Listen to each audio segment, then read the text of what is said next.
Morning everyone. आज हम करने जा रहे हैं कंसेप्ट ऑफ कॉस्ट। लास्ट में हमने थ्योरी ऑफ प्रोडक्शन कर लिया था, अब हम करेंगे concept of cost. Basically cost होता क्या है ना, इसके मतलब क्या है, इसकी फीचर्स क्या हैं, इसके टाइप्स क्या हैं, ये सब करेंगे। ये ऑल टुगेदर एक नया चैप्टर है माइक्रो इकोनॉमिक्स में।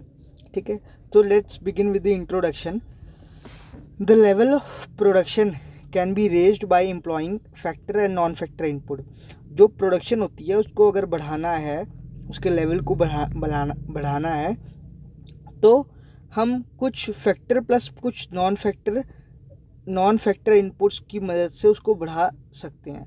ठीक है, अब फैक्टर और नॉन फैक्टर इनपुट क्या होते हैं मैं आगे बताऊंगा।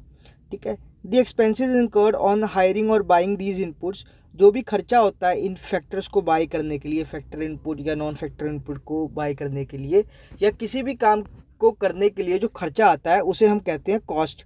ठीक है, या फिर बोलते हैं कॉस्ट ऑफ प्रोडक्शन। ठीक है, ये रहा cost of production. Now the concept of cost is very important in price theory as cost and revenues determine the producer decision to produce level of output which earns him maximum profit।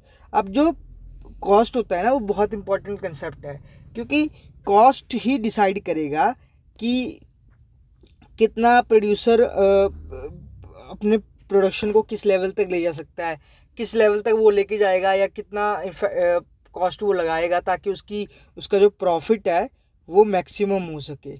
ठीक है, so this is all about the concept of cost. ठीक है, now मिलते हैं फिर next lecture में। Till then bye.